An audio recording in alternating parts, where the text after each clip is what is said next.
becoming an ongoing data protection and legislative changes across Ireland and the European Union continue to force business leaders to re-evaluate their strategies. To explain more about this, I've got here with me McGinley, partner and head of intellectual property, technology and data protection at law firm Eversheds Sutherland. Marie, thanks a lot for talking to me. You're welcome. We had GDPR coming into force last year or the year before. How has the data center industry changed since GDPR came into place?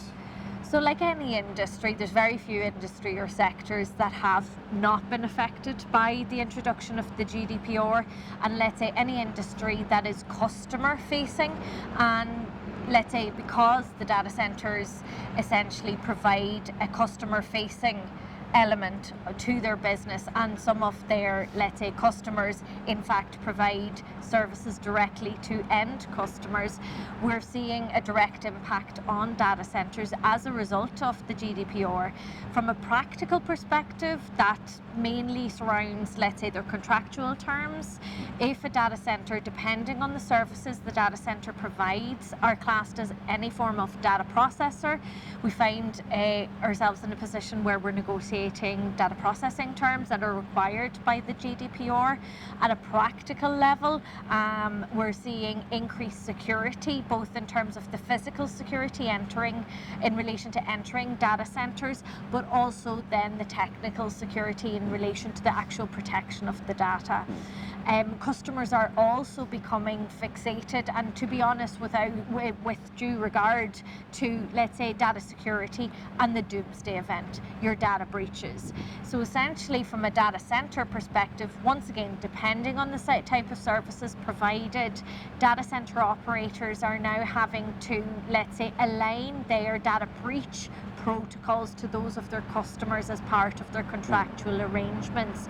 We're seeing also customers seek to impose service levels in that regard around the access to data and also the response times with regards to data breaches. Okay, and then picking up on all that, and from GDPR we've also seen some more data location or data localization laws coming out of some countries, namely Germany, for example. Do you see a lot of countries bringing out more data on top of GDPR to protect the data of customers and clients and citizens to avoid a doomsday scenario? Within a specific jurisdiction? Yeah, within a specific. I think what we're seeing ultimately at a European level, we're seeing data localization at a European level as opposed to a jurisdiction upon jurisdiction piece. Which was happening prior to GDPR? Yes. Okay. So essentially what you're seeing is a free flow, and it's back to the fundamental aspect of the EU in itself. So it's a free flow of data throughout the European Union and the EEA, and those countries then that are classified as providing the same level of protection as the GDPR. So those whitelist countries that have been approved by the European Commission and provide, let's say, an adequate level of protection. In addition to that, let's say, moving away from the personal data piece, we also have the free flow of non-personal data regulation, which is directly effective in all EU member states, which allow for the free flow of non-personal data throughout the EU. So we're not seeking to, let's say, impose data localization restrictions at a jurisdiction level. It's allowing for essentially the free flow of data within the EU. And how do you see Brexit sort of changing the landscape and the connection that we have with all these countries in the EU at the moment? So Brexit will, of course, affect the free flow of data, because once the UK leaves the EU, it will effectively, let's say, from a data protection law perspective, be classified as a third country. And effectively, the GDPR provides for the free flow of data within the EU, but essentially transfers outside of the EU are prohibited unless you can provide for an adequate level of protection. So let's say taking a step back and looking at what is classified as an adequate level of protection, as I mentioned, let's say when you look at the whitelist, those jurisdictions that are classified as having an adequate level of protection, or essentially a protection that's classified as equivalent to the GDPR, free flow of data can take place between those jurisdictions. So that would include, let's say, the likes of Japan, Jersey, Isle of Man, etc. But when the UK leaves, essentially they won't have an adequacy ruling immediately. The European Commission has stated that they are happy have a discussion in that regard, but that will take time, and that's something that negotiation process won't begin until the UK leaves the EU. And then looking at, let's say, data transfers, I think it's important to bear in mind that transfers post-Brexit are not necessarily prohibited. As I said, there are a number of different forms of legalising that transfer. So as I mentioned, the adequacy ruling is only but one of those. There's also, let's say, standard contractual clauses that can be entered into with UK entities to allow for the free flow of data. That, yes, has an administrative burden, but it will, let's say, it's probably an easier burden than any of the others. In terms, there's also then you've got binding corporate rules, which is essentially a set of rules that intra-group arrangements can be put in place to allow the free flow of data for intra-group transfers.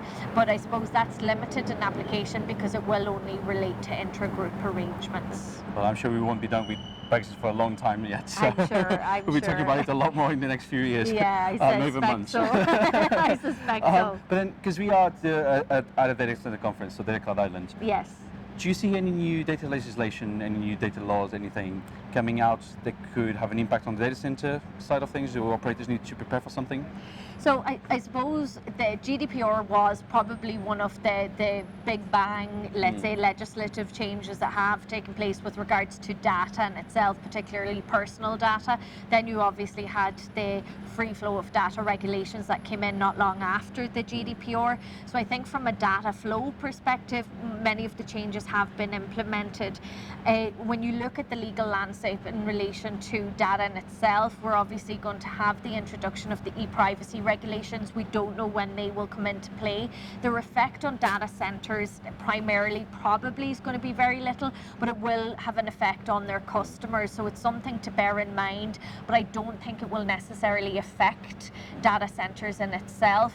And then with regards to other, let's say, legislative frameworks, I don't, let's say, have visibility of what's coming down the line for the moment that will have a direct impact on the data side of things, but it is one to watch and keep an eye on. Yeah. And then picking up at the event again, so Datacloud Ireland 2019, 12 months time we'll be back in Dublin for the next edition of the event. Yeah. What do you expect to change in the next 12 months within the data legislation, especially in Ireland? Let's talk about Ireland.